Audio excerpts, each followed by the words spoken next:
Do you wanna know?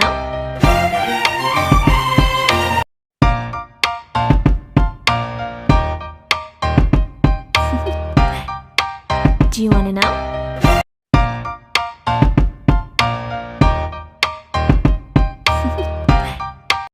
Assalamualaikum warahmatullahi wabarakatuh. Perkenalkan, nama saya Dinda Saktika Wilisra, BP 181542029, jurusan Ilmu Ekonomi Fakultas Ekonomi, Kampus 2 Universitas Andalas.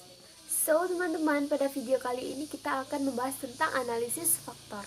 Jadi, analisis faktor itu adalah teknik yang digunakan untuk mencari faktor-faktor apa saja yang bisa menjelaskan hubungan atau korelasi antara indikator independen yang telah terobservasi.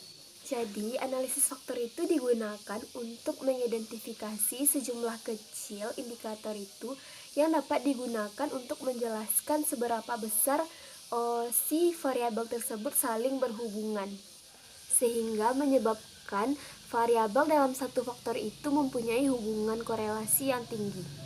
Jadi, analisis faktor ini bertujuan untuk menjelaskan hubungan di antara banyak variabel tersebut dalam bentuk variabel atau faktor latin atau variabel bentukan.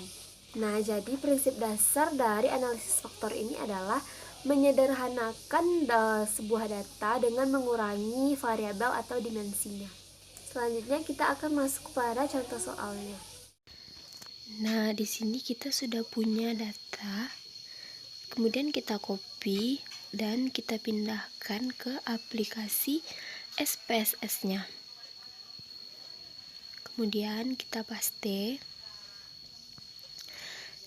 Sudah ada di sini. Kemudian kita buka variable view untuk merubahnya. Kemudian kita beri nama dengan X1, X2, X3, X4, dan X5.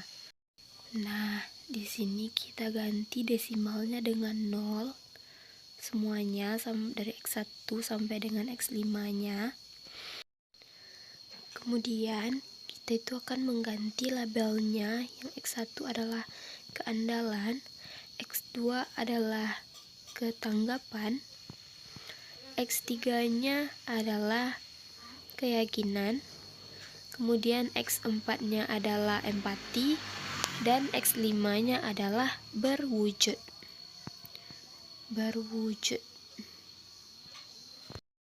Selanjutnya kita beralih pada kolamnya. Kita ganti dengan angka 5 dari X1 sampai X5-nya. Nah, sudah begini kita kembali pada data view-nya. Sudah diberi merek, kemudian kita copy semua, tekan analyze, kemudian kita pilih data reduction, kemudian pilih faktor, lalu X1 sampai dengan X5-nya itu kita masukkan kepada variabel.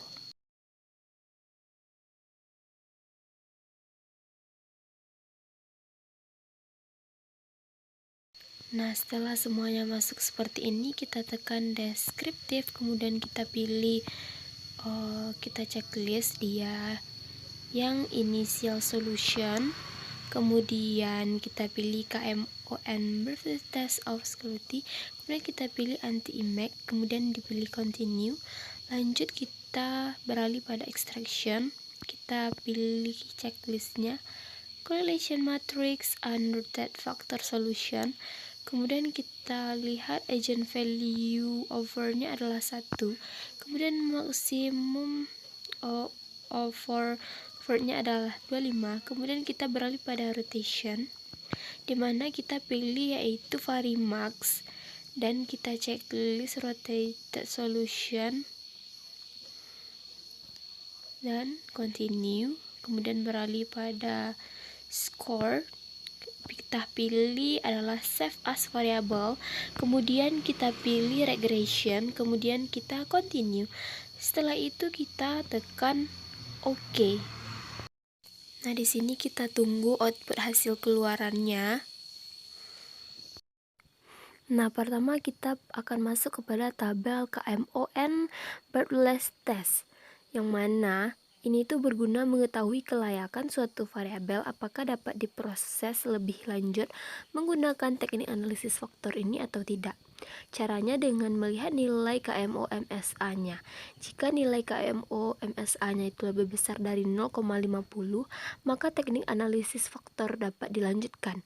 Berdasarkan output di atas, diketahui nilai KMO-MSA-nya itu bernilai 0,708. Jadi dia itu lebih dari 0,50 dan nilai dari sigmanya yaitu sebesar 0,06506, di mana dia itu kecil dari 0,05. Maka analisis faktor dalam penelitian ini dapat dilanjutkan karena sudah memenuhi persyaratan pertama. Selanjutnya kita masuk pada tabel anti-impact matrix, di mana berguna untuk mengetahui dan menentukan variabel mana saja yang layak pakai dalam analisis faktor. Kita perhatikan bagian anti-impact correlation-nya. Pada tabel tersebut terdapat kode huruf A yang artinya tanda untuk MSA. Yang diketahui nilai MSA dari masing-masing yang diteliti adalah 0,747, 0,761, 0,708, 0,674, dan 0,672. Yang syarat yang harus terpenuhi dalam analisis faktor nilai MSA-nya yaitu sebesar 0,50. Jadi dari hasil itu kita ketahui nilai MSA dari seluruh variabel yang diteliti adalah lebih dari 0,50. Maka persyaratan kedua dalam analisis faktor terpenuhi. Selanjutnya kita beralih pada tabel communalities, di mana ini menunjukkan nilai variabel yang diteliti apakah mampu untuk menjelaskan faktor atau tidak. Variabel dianggap mampu menjelaskan faktor jika nilai extraction-nya lebih besar dari 0,50. Jadi berdasarkan output di atas diketahui nilai extraction untuk semua variabel lebih besar dari 0,50.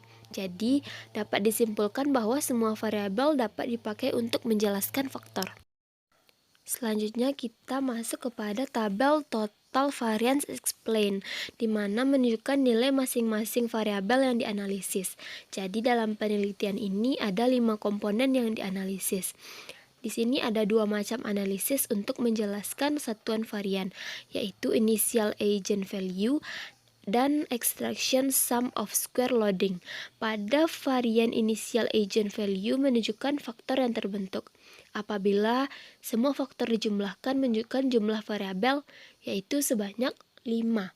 Sedangkan pada bagian extraction sum of square loading menunjukkan jumlah variasi atau banyaknya faktor yang dapat terbentuk. Jadi pada hasil output di atas itu ada satu variasi faktor sebesar 2,615. Selanjutnya yaitu gambar scatter plot. Di sini dapat menunjukkan jumlah nilai faktor yang terbentuk. Caranya dengan melihat nilai titik komponen yang memiliki nilai eigenvalue-nya lebih dari 1. Jadi dari komponen di atas itu hanya memiliki satu nilai eigenvalue-nya yang lebih dari 1. Maka dapat diartikan bahwa ada satu faktor yang dapat terbentuk. Nah, selanjutnya kita masuk kepada komponen matrik. Ini menunjukkan nilai korelasi atau hubungan antara masing-masing variabel dengan faktor yang akan terbentuk. Misalnya dari output di atas terlihat pada variabel keandalan, yakni nilai korelasi variabel ini hanya ada satu faktor, yaitu sebanyak 0,749. Begitu juga selanjutnya. Jadi untuk variabel yang lain cara memaknainya sama seperti pada variabel keandalan. Selanjutnya yaitu tabel rotated component matrix untuk memastikan suatu variabel masuk dalam kelompok faktor mana. Maka dapat ditentukan dengan melihat nilai korelasi terbesar antar variabel dengan faktor yang terbentuk. Jadi di sini hanya satu komponen yang diekstraksi. Solusinya tidak bisa dirotasi. So teman-teman, sampai di sana dulu video kita kali ini tentang analisis faktor. Terima kasih sudah menyaksikan. Assalamualaikum warahmatullahi wabarakatuh.